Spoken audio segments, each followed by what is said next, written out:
Bonjour. Bom dia. Comment vous êtes? Mr. Bon, Ivo. Bien. In case you didn't know, we are both speaking Creole, but not the same Creole. I'm speaking Cape Verdean Creole, and Godchild is speaking Haitian Creole. And so we are acknowledging Black History Month this month in the United States of America. First, in acknowledging Black History Month, we want to acknowledge African Americans, or also known as Black Americans, who laid the foundation for the African diaspora to prosper here on the American soil. So just giving honor and recognition to Black American culture for laying the foundation for freedom and opportunity here in the United States of America. African diaspora has been an influence to millions and millions of people in the world. For an example, when we think about Creoles, there's a lot of Creoles, but there's different Creoles in terms of different countries and how Creole just came to be in existence. And so when we think about the African diaspora, we'll have oftentimes a main language and then the African diaspora that actually influenced that language. So Western Africa, for an example, has been very influential in the Caribbean islands, the United States, Brazil, as well as Cape and Haiti, which is also in the Caribbean islands. So we are thinking about a very profound movement that language went with it. Language, food, and other cultural aspects of it. So even words went with it, right? That's Yes. obvious. So. Mm-hmm. And for us, so we could start, for example, like house, for us, we say kai. Oh, interesting. We say casa.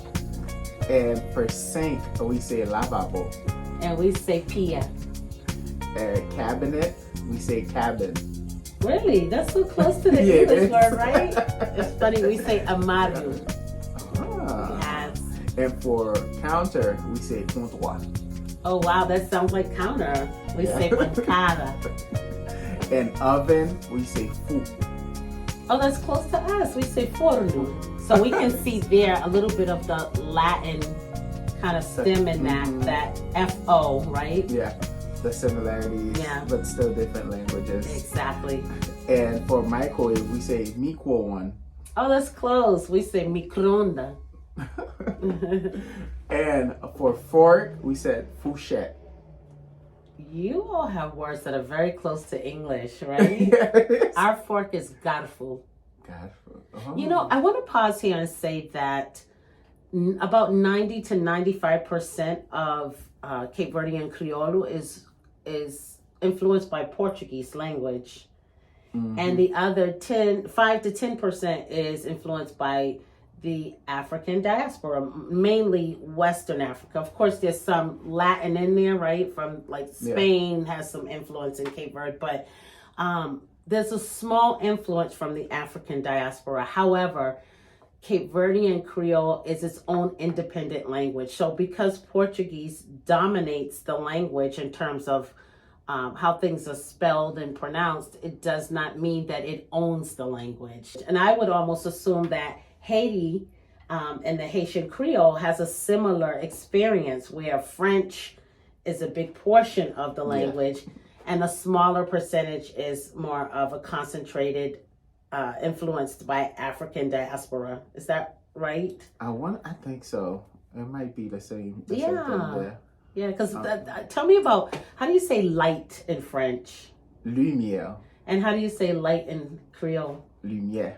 Oh, see? Yes. So sometimes it's just a matter of like just how it's pronounced, where the emphasis is put, right? Yes. Yeah. Because the spelling may be the same, maybe different, but it's the pronunciation. Yeah, I'm still trying to work on the lumière. Lumière. Am I getting it? Lumière? Lumière. Lumière. Yes. Okay. For us, it's loose. Light loose. Light loose. Light is loose. Huh. Yeah, it's pretty simple. Yeah, I was like, and for spoon, it's cuillère. Oh, interesting. Ours is cuillère. So in French, it's cuillère. Almost could be spelled similar. Yes. The way that the content, like the structure of how that's. For us, glass is copo. For us, it's verre. Oh, wow. I know, right? Everything's so simple, like a wow. Yeah, right? it's just. And for knife, it's kuto. Kuto.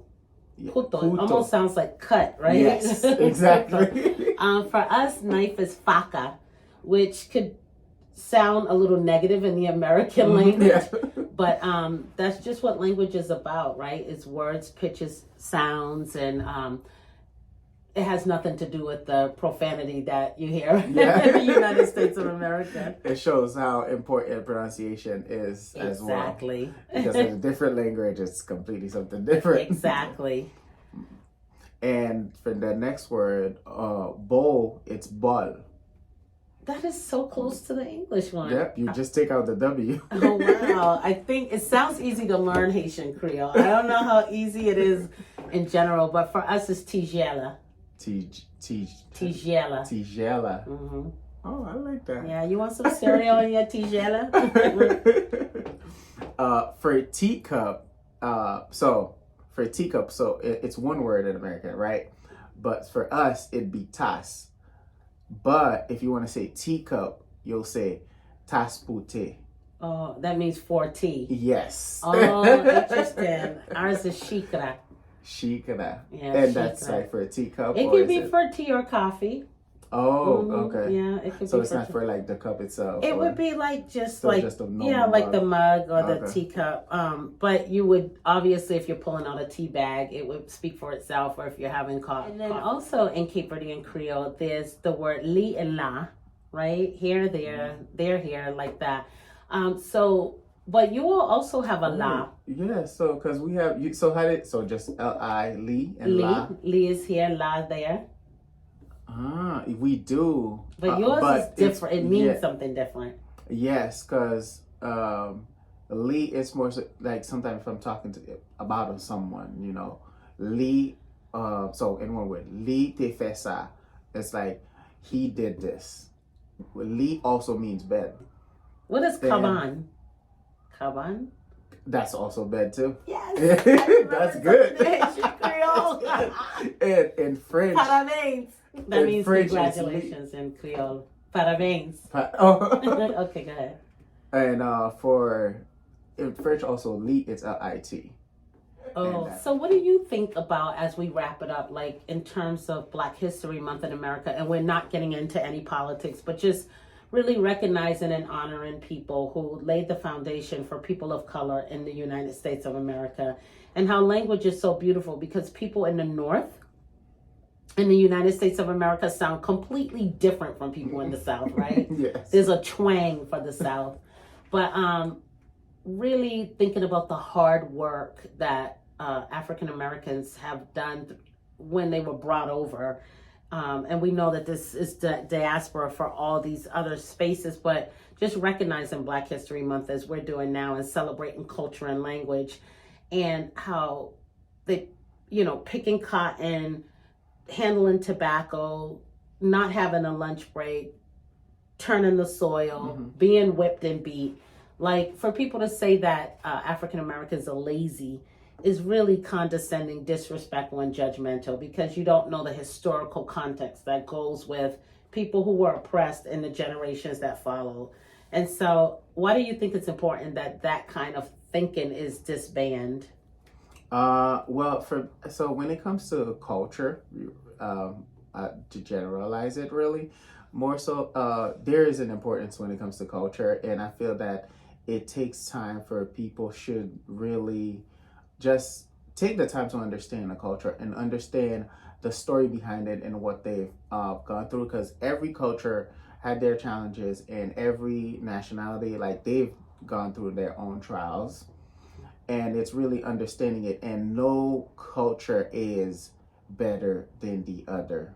Absolutely. So it's just the respect we should provide to each other and listen and take the time, because also one thing I've learned, and that's from traveling, is what we know here, what we do here is gonna be different if you go somewhere else, and it could be the same. It's the same even within the one island or the country, right?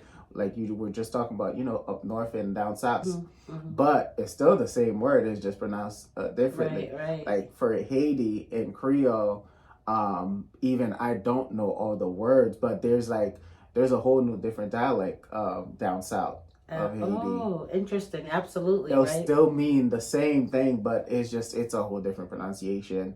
Yeah. Sometimes some words are even they're written differently.